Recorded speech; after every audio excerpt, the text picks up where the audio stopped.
Hello and welcome everyone. So I'm going to do a video here really explaining a little more in detail on intermittent fasting and why it can be so effective, and I'm going to show you some of the things of people that have failed on intermittent fasting and why they have failed. And when somebody fails at something, it doesn't mean that it doesn't work. It means that it didn't work for them, most likely because they didn't do it correctly.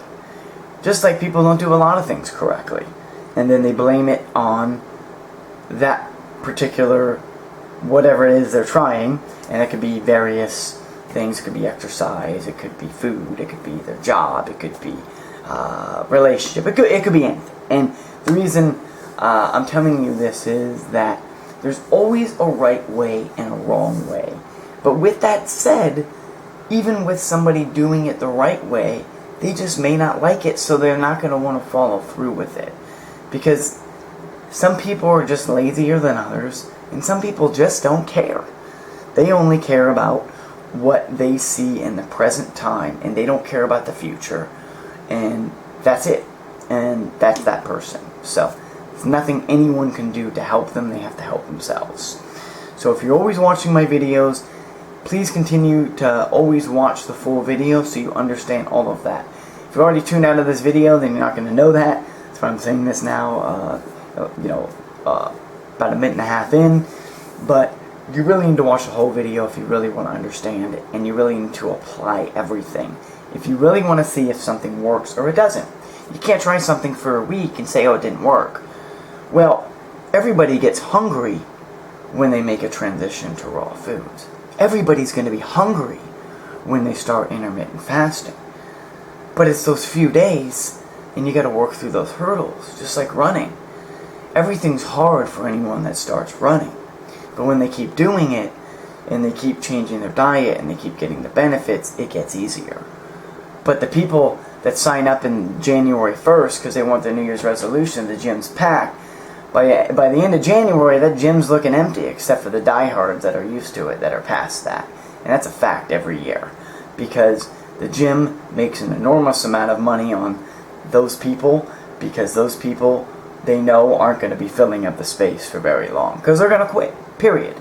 And they can't make it, because they're like, oh, this is too hard. I can't do this. This doesn't work. Well, that's because they never gave it a chance. So with that said, there's a lot of increases to intermittent fasting, and there's a lot of decreases. The biggest thing is, if you have diabetes, you want to take things slow. If you have low blood sugar issues, because you really need to ease into it. And I suggest using fresh coconuts, not from a bottle, not from anything else, and using that and starting with a really short window, maybe a 12-hour window where you're fasting, and another 12-hour window where you're eating. Once you ease into it, it'll get easier. Especially if you're eating the living foods, you're gonna really start healing the body. The intermittent fasting will increase the detoxification and the healing time. So remember, if you're getting headaches, it's after the first few days or even the first week, you're probably not eating enough food after you're done, and you need to really look at that. You want to fill yourself up with enough fruit. It's very important. Look at my other videos, see what I'm doing. I'm eating a certain amount of food because I have to, because I'm eating one meal, and I exercise every day, and I don't want the muscle spasms. I know that that's a sign of low magnesium, and I'm not eating enough. But I don't have those problems anymore because I addressed them. You have to make adjustments. If you don't, then you're not going to make it on anything. Okay, so you're going to definitely decrease inflammation and free radical damage with intermittent fasting. 100%.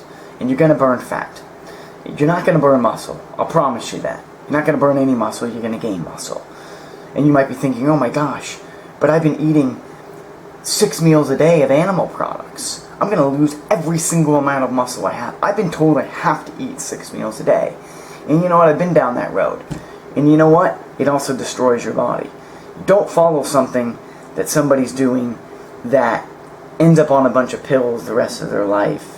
And I hate to say it, but that's what bodybuilding does. And if that's your goal, that's where you're going to end up.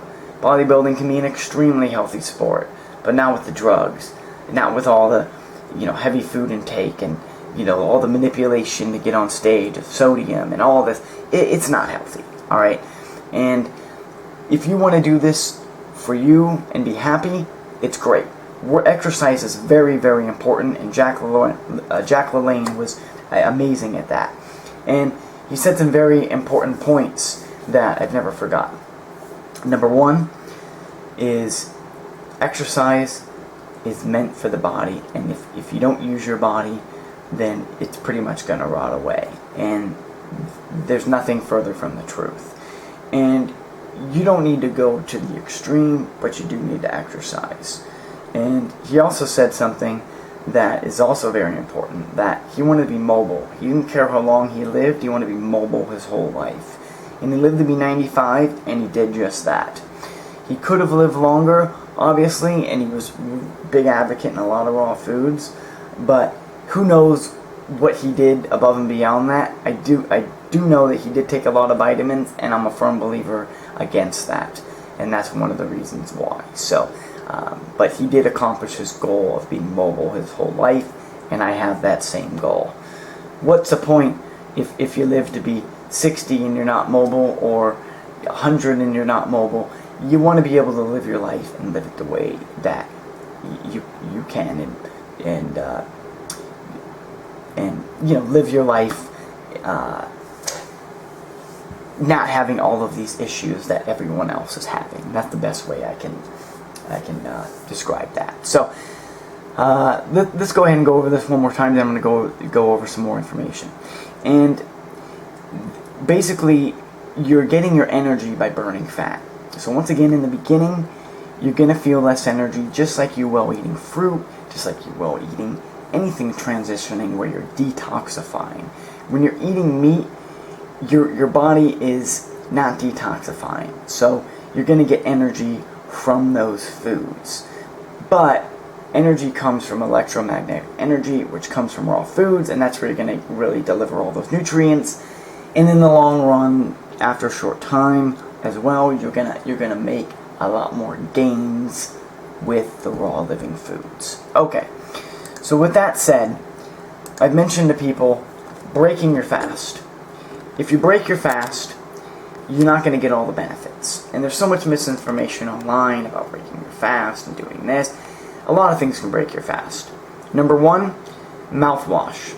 And I know this may sound crazy, but don't use mouthwash till after you eat and you've broken your fast. I don't use mouthwash at all. I don't need it. I don't like it. But if you need to use it, don't use it during your fasting window.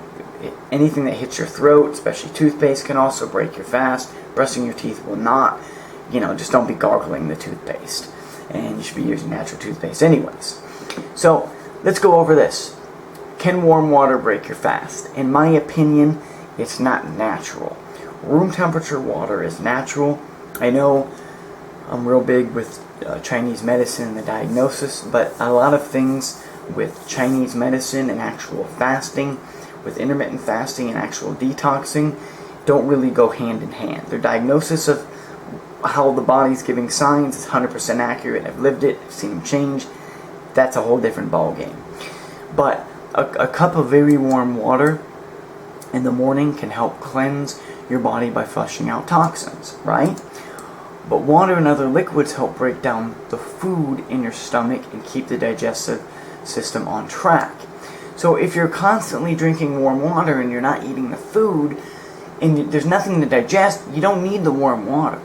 You need the room temperature water, and you need it with minerals. This is why I'm a huge fan of spring water. Spring water, such as flow water or any water that comes in a glass bottle, is full of minerals. It's going to help you tremendously with your fast. And when you break your fast, you could use warm water to do that. Hence, what I just explained. So there's a difference between something that's healthy, that people wake up every morning when they're kind of breaking their fast from sleeping, versus if you want to continue to get the most benefits out of a normal intermittent fast. Okay, so with that said, let's go into the next topic I want to explain. And this is a person that tried intermittent fasting, and they said they ruined their health. So I read it, and I like to read all this. And of course, as soon as they're talking about macros, I know they don't know what they're talking about. That's what everybody talks about. You know what, folks? It doesn't mean anything. This is all people care about. And it all comes from meat, dairy, grains, all the junk that people aren't supposed to eat. I don't hear anyone talking about this, and I'll show you this in a moment, with berries. Because none of them eat them. Period. They're at fast food places showing you how to eat, dead animal flesh. And I'm not saying you can't eat any dead animal flesh your whole life and you have to be a vegan or vegetarian. It's not about that. It's about the raw living foods, detoxifying, moving to the next level. Do I eat animal products several times a year? Absolutely. Am I going to be anytime soon not doing that? No. Do I go in a long period of time, 2, 3, 4 months, where I go straight with raw foods? Yes, I do. And nothing against vegan or vegetarians. There's nothing wrong with that. But that's not the direction that I'm going with my life. And there's times I want to go out and I want to consume some of these foods because I know it's not going to affect me that much, because out of 365 days a year, if I'm eating 350 or 355 of raw living foods, I'm not worried about it. And you shouldn't be either. Just don't do it when you're detoxing. If you do it, wait a couple months, at the least 30 days, and you'll get the benefits. So what did this person eat? So when they were doing a 16-8 fast, and they're talking about how their weight loss happened, and then during this time, they're talking about their awesome meals, and they're talking about all this, and the whole point here is that this particular person, so I kind of went ahead of that, but there was a reason they started adding in food they hadn't eaten because they had lost weight. Bread, Oreos, ice cream, bagels, anything they can enjoy, once again, to fit their macros. So none of this makes any sense at all. None. So berries. Let's look at this. Berries have every single thing you need. People talk about protein. It's got more amino acids than anything. Look at this. It's 1 cup of berries. I eat 4 packages of berries a day because that works well with me. So multiply all this by 4. It's got the sugar, but that's fructose. It's got the fiber, so it doesn't matter.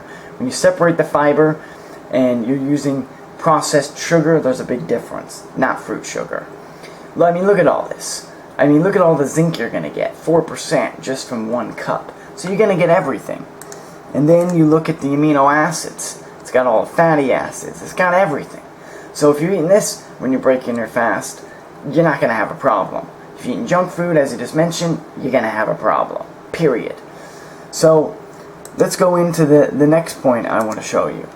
This is why I'm eating when I'm eating, because it works for me. I'm not telling everyone to eat 9 pounds of food, because it's not going to work for them. They're not running and doing everything I'm doing. But I know this worked for me because I don't want all of the muscle spasms and any cramps or any of that from low magnesium. I don't have that problem because I get more than enough because I know I deplete it every day. Magnesium, potassium, etc. And I'm building muscle every day. And I'm burning that extra fat that was on my sides that have been there for I don't know how long. And it's been coming off. It's almost non-existent now because that's what I want. Intermittent fasting helps with that along with a raw diet.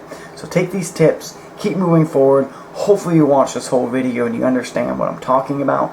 But intermittent fasting will work. You just got to make it work for you, and you have to use the tools I just explained and everything else that I've shown in my videos. If you follow what other people are doing, you're not going to succeed. Eating processed foods, junk foods, and all these dead animal flesh isn't going to help you. Once in a while, you can do that, but don't do it when you're trying to reach your goals. That's what I'm trying to tell you. And as your body gets healthy, you'll build more muscle, you'll continue to lose fat, and you'll get healthier. It's that simple. Thanks, folks. Have a great one. Keep moving forward. Wish you all the best, and continue to watch my videos. Always information to help you. Every video is like a chapter in a book. So if this is the first one you've watched, go back to July of 2017. And if you're taking too many supplements, doing this and that, and you're not healing, my videos will help guide you and take you to the next level. Thank you so much again. Bye-bye.